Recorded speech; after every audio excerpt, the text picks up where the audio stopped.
boxing. Beats and rhymes. No one can do it better. Let's talk about, obviously, Croker and Donovan. I saw Billy Nelson's comments. He's an absolute plonker sometimes, Billy. We never had one conversation with Paddy Donovan post-fight night about how to lodge an appeal, what to say in the appeal. I never had one conversation with the IBF. I said, and it was always going to be the case, I am completely impartial to this decision. This is a decision by an IBF independent panel. The only conversation I ever had about a rematch or appeal was on the night, and now Billy throws his toys out the pram saying it's promoter bias. Not at all. It doesn't really matter what I say, Billy says. The IBF make a decision for an independent panel and they ordered a rematch, and that's it. Andy, can you just kind of run through a couple of the comments that Billy made? The comments were along the lines of, you're two-faced because you went into Paddy Donovan's and spent time in there changing him after the fight, but you didn't go and see Lewis Croker when he was getting stitches and whatnot like that. So he's called you two-faced in that sense. When you've got one fighter that's went through all the fouls and the elbows and the what and the late blow, and you didn't go and see how he was when he was getting the stitches. Well, I did actually go to his change room, but he was with a doctor getting stitches. So when you're in the medical room getting stitched up, it's not somewhere that I go. In terms of bias towards anyone, it's absolutely ridiculous, because I gave Lewis Croker the fight in his backyard and he had it on a plate and he won.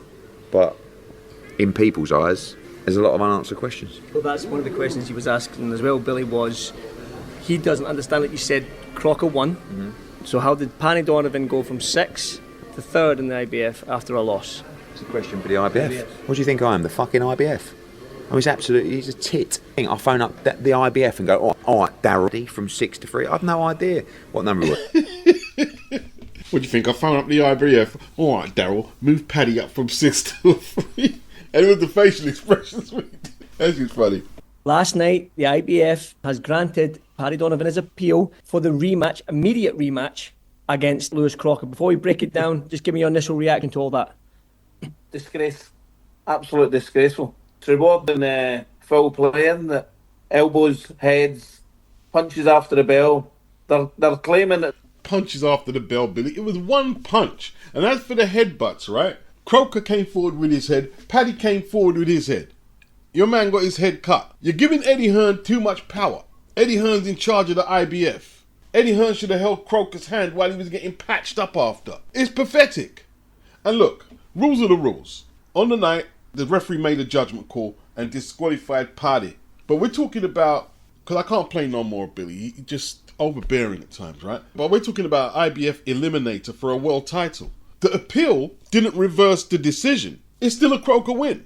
But like I'm saying, this is an eliminator for a world title fight. They want the best challenger to go up there. And even though it would be unfair to reverse the result, there's not a boxing fan who saw that, apart from Lewis Croker fans or Lewis Croker's trainer, Billy, who believes that Lewis Croker can go into a world title fight against the winner of Stanionis and Boots and do himself any justice on that performance. And that's the whole point here. The decision is being made not just to give Paddy Donovan some justice, it's being made so your man can justify fighting for a world title with that performance he put up, where he was basically getting punched all around the place. Nobody wants to see Lewis Croker go into a world title fight and he doesn't look like he's above British domestic level. Lewis Croker, in his last 2 fights, in my opinion, was beaten by Conor Walker, who is now British and Commonwealth champion, but got the verdict. Billy didn't call Eddie Hearn biased then, did he? And then he got stood on his head by Paddy Donovan and was lucky to get a DQ after 8 rounds. Was lucky. Now, Michael Conlon is saying Lewis Croker always wanted a rematch anyway. And I believe that's actually true. There's no way Lewis Croker can possibly be in denial and try and con the public that he's a bona fide world title challenger on the strength of his last 2 step-up fights. And Billy's a trainer. For Billy to send his man into a world title fight on the back of them 2 performances against Conor Walker and Paddy Donovan is irresponsible. And that's why they're coming at Billy for sending Martin Bacoli out there with a couple of days' notice to get knocked out by Joseph Parker. And I actually like Billy Nelson, right? And I defended Billy, not saying he was right to send Martin out there, not saying he was wrong. It was a difficult decision. A financial decision which have to be made in boxing whether people like it or not. But Billy needs to be a bit more stoic and be able to see a situation like this from a few lenses and be honest about Lewis Croker's performance. Forget what's on paper, that Lewis Croker won the fight. Somebody asked Billy Nelson, has Lewis Croker, in any performance he's had, proved that he's worthy of being an IBF title challenger? And the answer is an emphatic no. There are questions to be asked about the clapper going off and the referee not being close enough to stop the fight or stop Paddy Donovan throwing the last punch. He wasn't close enough to the action. Billy's saying that the clapper from the timekeeper did go off, but the IBF are saying it didn't. So there's a conflict of opinion there. But the facts are either the referee or timekeeper must have told the IBF the clapper didn't go off. Then there's the 2 points that got taken from Paddy, which was also debated in the IBF's decision. Trust me, if Lewis Croker was more competitive in the fight, there wouldn't be a rematch. But they have to take into consideration the one-sided nature of the fight as well. That's being taken into consideration whether Billy likes it or not. Billy doesn't want the rematch because in his heart he doesn't see it going any other way different from the first fight. Only this time around Paddy gets a legit W. Now, if it was a blatant after the bell punch and there was reasonable evidence to suggest that Paddy heard the clapper and the bell go when the punch was thrown, yeah, disqualify him and let Croker go and get his ass whooped by either standing on some boots. No problem. But with the controversy and his lackluster performance, the right decision is to run it again. It's fair for Croker, who said he wants the rematch as well. He knows he's not world title challenge material. He knows that. And it's also an opportunity for Paddy to continue where he left off from the 8th round and get the legit W. You and Lewis happy to run this back? Yeah. We don't care who we fight, as long as it's for the world title, and it should be for the world title. We're all being very presumptuous that Butch Ennis is going to beat Stanionis. Stanionis is a fine fighter. If he wins the belt, then he might want to go and unify. Basically, Billy is saying Croker will take the Paddy Donovan rematch if it's for a world title. For that to happen, Boots will have to beat Stanionis, move up to 154, then the IBF strap will go vacant. It doesn't sound like he's got any confidence in Lewis Croker against Paddy Donovan. And it's basically, how can we cash Lewis Croker out because they know he's not world class? That's what it sounds like. Listen, Paddy Donovan boxed supremely well that night. Lewis not so well. Paddy, he got the better of Lewis on the night, boxing-wise, on Lewis's worst night ever. I can't put my finger on it. Why? Well, we can, but that'll remain between me, him and his manager. So at first he's saying he couldn't put a finger on it, on why Lewis performed so badly. Then he could, but it will stay between him, Lewis, and his manager. Perhaps Lewis just isn't that guy, or maybe he needs a new trainer, Billy. You said there that it was Lewis's worst night, so going into the rematch we're going to see a much better Lewis Croker. He's going to be any worse. Mate, he was sensational in camp. Sensational. And to produce that performance, there's nobody more disappointed than Lewis Croker. Let's make one thing perfectly clear here. You know what I mean? See all these wankers that are on Twitter? Mate, they've not got a fucking clue.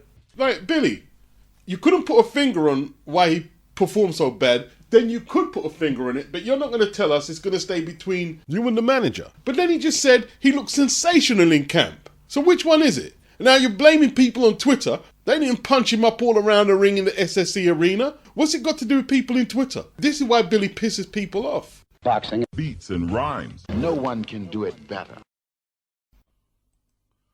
Derek Chisora reveals what will be his final fight. His last fight is going to be the big one, he reveals. His eliminator with Otto Wallin has been upgraded to a final eliminator. Dubois doesn't have time to get another fight in before June, when he's expected to take on his mandatory. So Derek's position has been upgraded. He told the Ring magazine on X his last fight will be for a world title. He will take on Daniel Dubois for the IBF heavyweight title. A date is to be confirmed, but it is expected to be in the UK this summer. Now, it wasn't in Daniel Dubois' plans. Derek is your IBF mandatory. Is that something you'd entertain? Maybe. It's not in my vision or anything. Now, Chisora is going to go for this title, but as it says here in the ring, it may lead him to extending 50 fights and he's out to 51. Because he's going to want to fight for undisputed. That's what he's going to want to fight for. So could we see him on the bill if Usyk does take on Dubois on the undercard and he takes on the winner? He did say, nah man, he smiles, I'm 50 and out. I have to. I can't keep doing this. He said he's got one more training camp. Does he have 2 more fights left in him?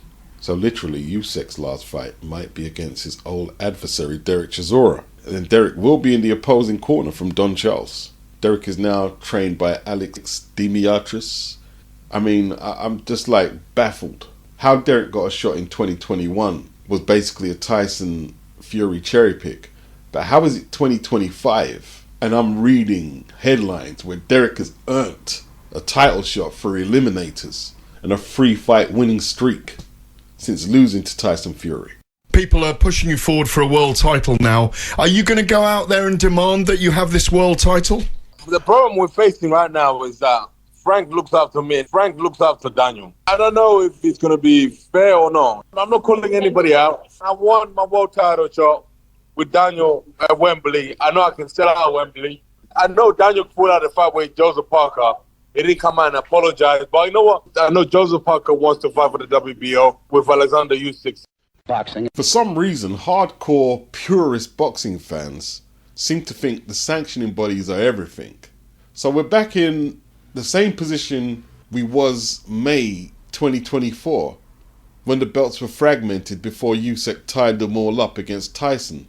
And I was telling everybody from then, that once you get an undisputed champion, it's not up to the sanctioning bodies to define what is an undisputed champion. It's up to you, the boxing fans. It's not up to them, it's up to you to recognize that Usyk's lineal status trumps everything. But everybody gave up their power. They stripped Usyk from the belt, and now we're saying he's not an undisputed champion. There wasn't no protest. When I say protest, I mean, like some proper resistance from websites. No, this is our guy. He's undisputed. No matter what. That didn't happen. So now you need Dubois to fight Usyk to feel like you have an undisputed champion. But look, boxing fans ask for too much.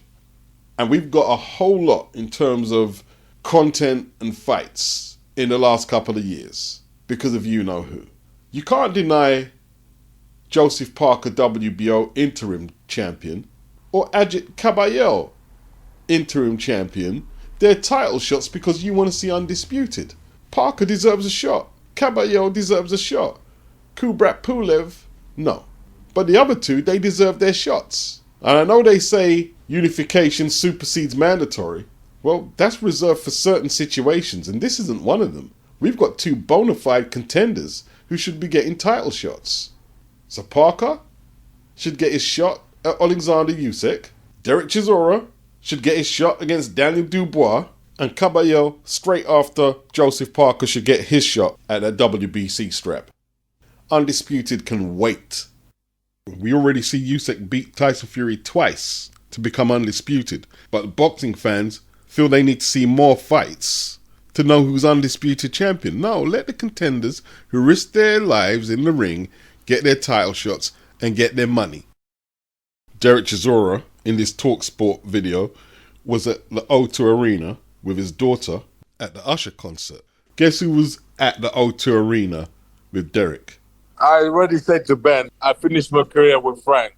I tell you what. To turn up for the... He needs an independent promoter. He needs an independent promoter Shalom. to get the world title shot. Well, there's a turn up for the books. Don't listen. Listen all night. We were saying something earlier in here. If Parker and I tell you Dubois... what. I already said to Ben, I finished my career with Frank. Ben is trying to get something, Fabio or somebody, because his channel is dying. He's about to get fired in the next couple of months if he don't produce a blockbuster. So he's trying to save his job with my name. Ben Shalom. And he doesn't have a daughter as far as I know. He went to the concert to try and schmooze Derek Chisora, who probably doesn't have an ironclad contract with Frank Warren. Probably more a gentleman's agreement. And what Derek said there, was real shit. First off, he let Talk Sport and anyone watching know I'm finishing my career with Frank. So don't spread no rumours that I'm signing with Boxer. He made sure he distanced himself from any speculation. Then he started talking about Ben Shalom's job is on the line. What did I say in the upload the other day? People are saying that Ben has already secured another contract. Where are you getting that news from? There's nothing secured as yet. And he needs to produce. The Eubank Ben fight alone will not save his job right now. He tried to poach Fabio Wardley from Matchroom. Fabio went to Queensbury instead. Eddie weren't able to keep him either. Yeah, it was shameless. Like, he didn't even have the awareness to stay off the camera. He's there trying to poach Frank Warren's fighter. I don't know what contract Frank has with Derek, but they said they're working together. So it may not be an illegal approach, but ethically, that's not how you go about doing it. Making enemies with Frank Warren is not the right move for Ben Shalom. Let me tell you that now.